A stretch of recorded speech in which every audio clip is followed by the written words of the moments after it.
This episode is sponsored by BetterHelp. As the days get shorter and colder, it can really take a toll on how we feel. Maybe that means calling your grandma, writing a letter to your friend, finally grabbing lunch with someone you haven't seen in a while. And just like reaching out to a friend, starting therapy can take a bit of courage. BetterHelp makes it easy to start therapy. You'll be matched with a licensed therapist based on your needs and preferences so you can focus on your growth and goals. Not happy with your match? You can switch therapists anytime with no hassle.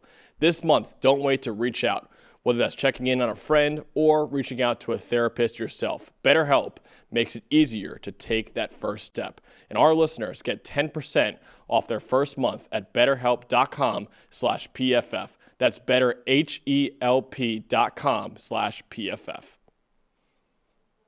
All right, next game that we have, another game between ranked teams. Actually, only other game between ranked teams that we had this week. And Texas A&M ran away with this one with a 38-17 final score over number 22, Missouri. Let's go over the highest graded players, starting off with the Texas A&M Aggies.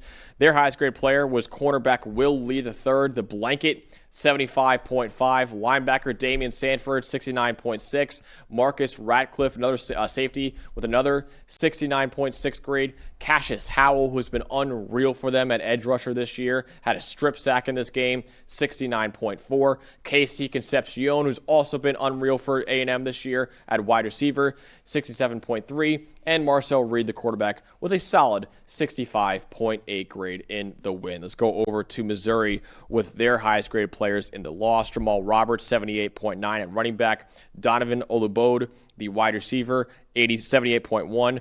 Safety Marvin Burks Jr., 74.5. Chris McClellan, the D tackle, 74.2. D tackle here as well, and Sterling Webb, 73.1.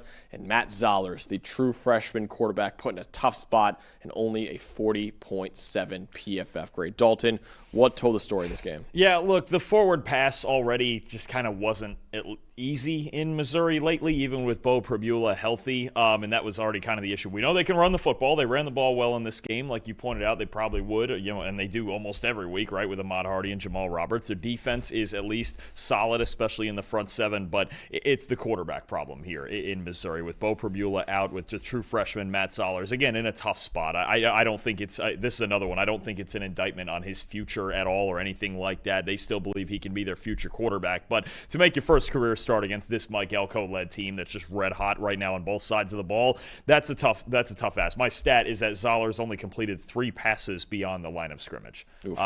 There's not much forward passing going on there. I mean, it is what it is. I believe he finished the game 7 for 22 overall, 3 for 15 on throws beyond the line of scrimmage, 1 for 7 on third down. You're just not going to beat this Texas A&M team if you're one-dimensional, right? We saw this with LSU and their struggles to run the football. Now it's Missouri and their struggles throwing the football. This is a complete team that Texas A&M has, right? And there's times maybe where Marcel Reed wavers a little bit. Not in this game. It was pretty calm and cool and just kind of, hey, get out of here, play the fundamentals and win this football game against a team that doesn't have a functional passing game right now. So it's pretty simple to me, this one, and it's the concern I had for Missouri coming into it. It was just, for as great as their run game is, they're too one-dimensional to function right now in big games like this. Yeah, I would agree with that. Yeah, my stat is really the same thing. It's Missouri negative .864 EPA per pass against Texas A&M. They ran the ball well. I mentioned in the preview how Missouri's run game could give A&M issues in this game, and it did, with 226 rushing yards, 7.1 yards per carry for Missouri. Not just Ahmad Hardy either. Jamal Roberts, you saw on the screen earlier, was great for Missouri in this one. But you're so one-dimensional right now, Missouri is offensively, and the worst EPA per pass figure all year for the Tigers, and it's worst since their 34-0 loss to Alabama last year, too. So it just was not anything to write home about for Missouri's passing game. Again, 32% completion rate for Matt Zollers for 77 passing yards, averaging 3.5 yards per attempt.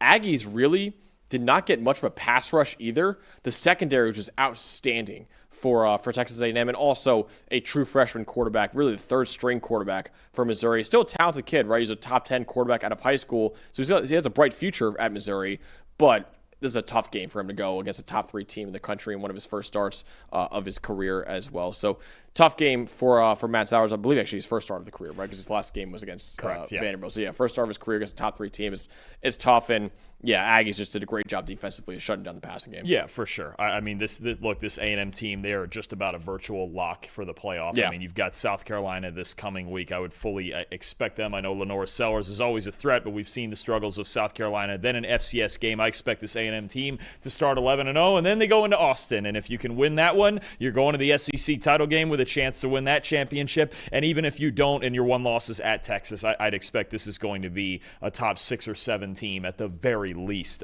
come college football playoff. And with that one loss, if they were to lose in Austin, then I think A&M is in just about no danger. When you talk about virtual locks right now, Ohio State, Indiana's in that mix, A&M is right there in that mix. They've basically locked up a playoff spot at this point, barring an absolute disaster of epic proportions. Yeah. Who do you want to shout out here for most impressive? I think not even just for this game, but his performance in recent weeks. The linebacker Damian Sanford, and he's under a lot of pressure with Scooby Williams been in and out of the lineup with injuries for most of this year, really, over the last 6-7 weeks. Sanford's really stepped up. In this game, he had 4 stops, 2 pressures, one of them the strip sack near the end of the first half. Look, A&M, this game was a defensive battle early. It was only 7-0, but the strip sack that Sanford had coming around on the stunt, beating the tight end in protection, and getting the ball out of Matt Zoller's hands, and Dalton Brooks with the big return there, along with the big fake punt that Dalton Brooks had later in the game. But Sanford in that strip sack was big time, and I just want to throw out there, since week 6, an 83.4 PFF grade, right? And it was supposed to be coming into the year. Torian York, obviously the superstar linebacker, and Scooby Williams. But the job that Sanford has done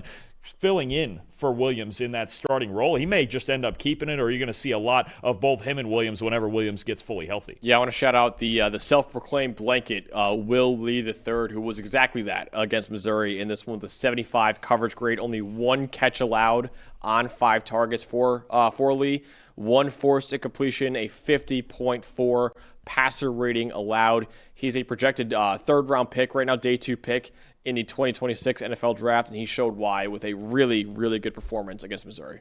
Yeah, no, absolutely. I mean, again, you just look at this A&M defense and what they're capable of. And even look, there's times where it's not always pretty. Sometimes they're missing tackles. So they go through stretches of games where, it kind of wavers a little bit. But Mike Elko, and I just want to credit Mike Elko, too. The pulse that he has on this team and the way that he just does not allow them to let up. And he really feels like the emphasis this season is playing all 60 minutes all the way through. That's what you're seeing with Texas A&M. And it feels like, from some of the sound bites you heard after the game, too, is that they were really hurt after they got off to such a good start and then petered down the stretch last year. They're trying to finish the job here. They're trying to go 12-0. They're trying to win the SEC title and get all the way to a national championship game. They really have those types of aspirations, and they're playing 60. They played 60 minutes of complete football in this game. Yeah, they'd never even made it to an SEC title game since they joined the conference like a decade ago, right? So it's been a long time for them, and now they seem poised to at least make it to the SEC title game, if not a lot more for the Aggies this year. Great win for them over Missouri, 38-17.